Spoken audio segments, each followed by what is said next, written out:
نہیں دے گی. اور دوسرا یہ بات ہے کہ انصارُ الاسلام پہ پابندی کی باتیں ہو رہی ہے کہ یہ عسکری ونگ ہے اور وزارت داخلہ کے پاس سمری جا چکی ہے جو ہے وزیر اعلیٰ پنجاب کے پاس کہ وہ حتمی فیصلہ کریں گے کہ انصارُ الاسلام پہ پابندی لگائی جائے. یہ ان کی بوکھلاہٹ اور خوف کی علامتیں ہیں کہ ایک نہتھی تنظیم جو رضاکار ہے، جو دریاں بچھانے والی، جلسے کے انتظام کو، اور جن کی تعریفیں کر چکے ہیں اس سے قبل یہ لوگ کہ اس نے 40 لاکھ کے اجتماع کو 3 دن تک کس طرح نظم پرووائڈ کیا، 2001 میں 22 لاکھ کے اجتماع کو انہوں نے کس طرح، اور ان کی تعریفیں وزیر داخلہ نے کی اس زمانے میں. جی آج وہ ان کو اور کچھ نہیں مل رہا سوائے اس بات کے. اور یہ رجسٹرڈ ہے، جمعیت علماء اسلام ایک رجسٹرڈ پارٹی ہے اور ہر تنظیم کی ایک رضاکار تنظیم ہوا کرتی ہے.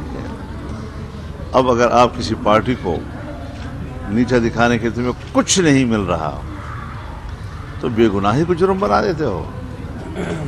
تو آپ کو معلوم ہونا چاہیے کہ ہم اعلان جنگ کر چکے ہیں. تم نے کیا اعلان جنگ کرنا ہے ہمارے خلاف؟ تمہارا قانون بے بس ہو جائے گا. میں اس قانون کا احترام کروں گا جو قانون مجھے تحفظ فراہم کرے گا، جو قانون میرے جمہوری آئینی اور قانونی حق کو سلب کرنے کے لیے استعمال ہوگا. مجھ پر اس قانون کا احترام لازم نہیں ہے. اچھا مولانا صاحب یہ فرمائیے کہ 2 چھوٹے سوال ہیں. ایک تو میں اگر گستاخی نہ ہو، ایک میں بات اور کر دوں. رات 2 چیزیں ہوئی ہیں جو میڈیا میں نہیں آ سکی. آپ کا اچھا ہوا کہ آپ آج ملے ہیں مجھے. ایک تو 21 جنوری کو کراچی میں ہم اسرائیل نامنظور بہت بڑی ریلی کر رہے ہیں اور میں نے پی ڈی ایم کو اس کی دعوت دی ہے اور پی ڈی ایم نے اس دعوت کو قبول کیا ہے اور سب سے بہترین انداز میں اس کو قبول کیا ہے شیخ رحمان صاحبان نے. دوسری بات یہ کہ ہم نے 5 فروری کو کشمیریوں کے ساتھ اپنی روایات کے عین مطابق یکجہتی کا دن منانے کا اعلان کیا ہے اور کشمیر فروشوں کے خلاف ایک یکجہتی ہو گیا. جنہوں نے کشمیر کو بیچا ہے ان کے خلاف ایک دن منایا جائے گا پورا اور کشمیریوں کے ساتھ یکجہتی ہوگی. یہ آج ہندوستان سائٹ پر ہیں تب بھی مظلوم ہیں، پاکستان سائٹ پر ہیں تب بھی مظلوم ہیں. ان کی آواز کو ہر طرف دبایا جا رہا ہے. انشاءاللہ جس طرح فلسطینیوں کی آواز کو ہر طرف دبایا جا رہا ہے اور ہم اس کی آواز بنیں گے، اس طرح کشمیریوں کی اگر ہر طرف آواز دبائی جائے گی تو ہم ان کی انشاءاللہ آواز بنیں گے. تو ایک 21 جنوری اور ایک 5 فروری کو. اچھا مولانا صاحب یہ فرمائے گا کہ بظاہر ایسا لگ رہا تھا، لوگ بہت زیادہ پاکستان کی عوام بہت زیادہ توقع کر رہے تھے کہ پی ٹی ایم کوئی وے فارورڈ دے گی کل کے اجلاس، لیکن بظاہر ایسا لگ رہا ہے کہ ناکام رہا کل کا اجلاس. کل استعفوں کا اعلان ہونا تھا، کب دیے جائیں گے ابھی کچھ معلوم نہیں ہے. لانگ مارچ کب کیا جائے گا ابھی کچھ معلوم نہیں ہے. اور آپ کی صدارت بھی لگتا ہے آپ کے اختیارات محدود کیوں ہوتے جا رہے ہیں کہ پیپلز پارٹی اپنا ہر مطالبہ منوا رہی ہے اور نون لیگ پیپلز پارٹی کے ساتھ کھڑی ہوتی نظر آ رہی ہے. یہ آپ کی میڈیا کے اپنے تبصرے ہیں، مجھے اس سے کوئی سروکار نہیں ہے. ہم بڑے اعتماد کے ساتھ ایک دوسرے کے ساتھ مل کے چل رہے ہیں اور ایک پارٹی کا فیصلہ نہیں ہے، کئی پارٹیاں مل کر فیصلہ کرتی ہیں. جب ہم مل کر چلیں گے تو آپ ایک تجویز دیں گے، آپ دلائل دیں گے، میں مان لوں گا. کسی وقت میں اپنی بات کروں گا، دلائل دوں گا، آپ مان لیں گے. تو آپ اسے کہیں گے کہ یہ فلانے مجبور ہو گیا.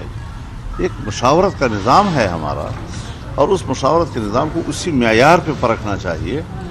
پیپلز پارٹی نے اپنی سی ایس سی کا جو رپورٹ پیش کی وہاں پر میرے خیال میں انتہائی معقولیت کے ساتھ پیش کیا. اور اس کے پہلے جو سوشل میڈیا پر چھوٹے چھوٹے جملے نشر ہوتے رہے، اب پتہ نہیں کیا کیا، اس کا تو حیران ہوئے ہم کہ اس کو وجود ہی نہیں تھا. یہ باتیں کیوں کی جا رہی ہیں؟ استعفے ہم نے مانگے ہیں، سب مل گئے. اب ہم نے میڈیا کے کہنے پر اقدامات کرنے ہیں.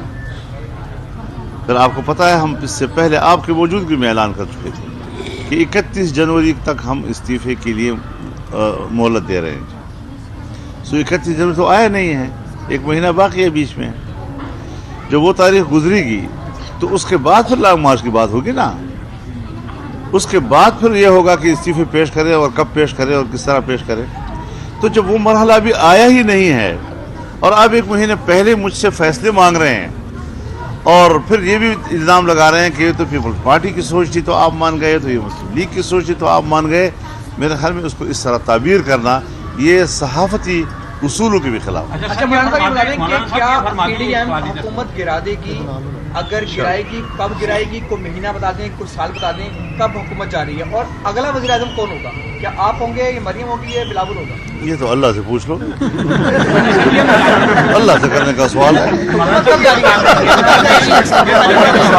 مریم نواز کے خلاف جب نیب نے انکوائری شروع کی, انہوں نے پتھراؤ کرا دیا نیب کی بلڈنگ کے اوپر.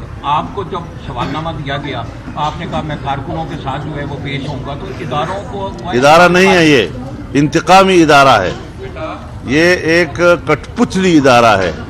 ہم اس کے احتساب کو تسلیم نہیں کرتے اور اس کے خلاف وہی کچھ کریں گے جو ہم سے ہو سکے گا. اچھا مولانا صاحب, پیپلز پارٹی کے تیور بدلتے نظر آ رہے ہیں. سراج الحق صاحب بھی کہہ رہے ہیں کہ پیپلز پارٹی استعفیٰ نہیں دے گی, اب حکومت کے وزراء بھی یہی کہہ رہے ہیں. کیا سمجھتے ہیں کہ پیپلز پارٹی سندھ حکومت کی قربانی دے گی؟ اب دیکھیے, بات بنیادی یہ ہے کہ جو کام ہمارا ہے خدا کے لیے اس کو ہم پہ چھوڑ دیں. اب آپ لوگوں نے فیصلہ کرنا ہے ہم فلاں استعفیٰ نہیں دے گا اور فلاں یہ نہیں کرے گا. یہ ہم نے اپنی مصلحتوں کو اور اپنی ضرورتوں کو اور اپنی حکمت عملی کو, اسٹریٹجی کو دیکھنا ہے کہ اس میں ہم نے کیا کیا کچھ کرنا ہے. کسی کو عار دلا دینا, میں ایک فیصلہ سمجھتا ہوں آج نہیں ہونا چاہیے, یہ فیصلہ مہینے کے بعد ہونا چاہیے. اس وقت آپ نے مجھے عار دلانے ہیں اس بات کے, آپ نے قوم کو دکھانا ہے کہ دیکھو اس میں ضرورت نہیں ہے, اس میں ہمت نہیں ہے. تو اس قسم کی جو تعبیرات ہیں یہ اخلاقی طور پر بھی ٹھیک نہیں ہوتی اور نہ اس سے تحریک متاثر ہوتی. اچھا مولانا صاحب, آپ کو سمجھتے ہیں کہ کبھی نہ کبھی کسی ایک اسٹیج پر کسی قوت سے آپ کو جا کر مذاکرات کرنے پڑیں گے, بات کرنے پڑیں گے. آپ جیسے زیرک معاملہ فہم سیاستدان کو اتنا جذباتی کس نے بنا دیا ہے کہ آپ نے بات چیت کے دروازے ہی بند کر دیے؟ بات چیت کے دروازے دنیا میں بند نہیں ہوا کرتے. اصولاً ہم وہی لوگ ہیں جو مذاکرات پر یقین رکھتے ہیں کہ کس سے کریں, جعلی حکومت سے کریں جو عوام کا نمائندہ نہیں ہے, جو ووٹ چوری کر کے آیا ہے اس سے ہم بات کریں. اس قسم کے لوگوں سے مذاکرات کو ہم نے خارج از امکان قرار دیا ہے. کس سے ہوں گے؟ تو جب یہ استعفیٰ دے دے گا, نئے انتخاب کا اعلان کر دے گا, کوئی سامنے آ جائے گا الیکشن کمیشن کی صورت میں یا کوئی, تو اس سے بات کریں. بہت شکریہ. مولانا صاحب بتا دیں, آپ کی پارٹی کے اندر بھی ٹوٹ پھوٹ کا عمل جو ہے وہ شروع ہے. آپ کیا سمجھتے ہیں کوئی یہ سازش ہے؟ میری جماعت میں ٹوٹ پھوٹ کا عمل شروع نہیں ہوا, میری جماعت میں کانٹ چھانٹ کا عمل شروع ہوا.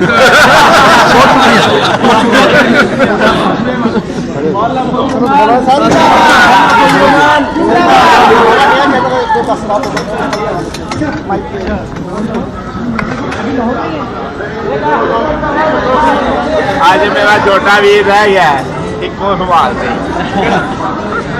دیکھو سوال سے نا کوئی نہیں, پانی سوال سے بولیا نہیں نا سوال. یہ بڑا سوال سے نا, اس واسطے نا اسکپ کیتا ہے, اسکپ کیتا ہے نا. میں تو پایا سی جب بندہ ہے ذرا پچاڑ لو.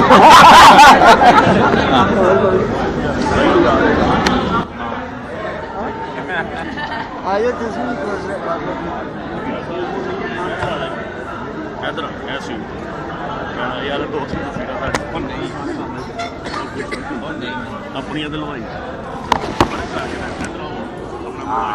موبائل نہیں گئی, موبائل کر دیں, موبائل بھول گیا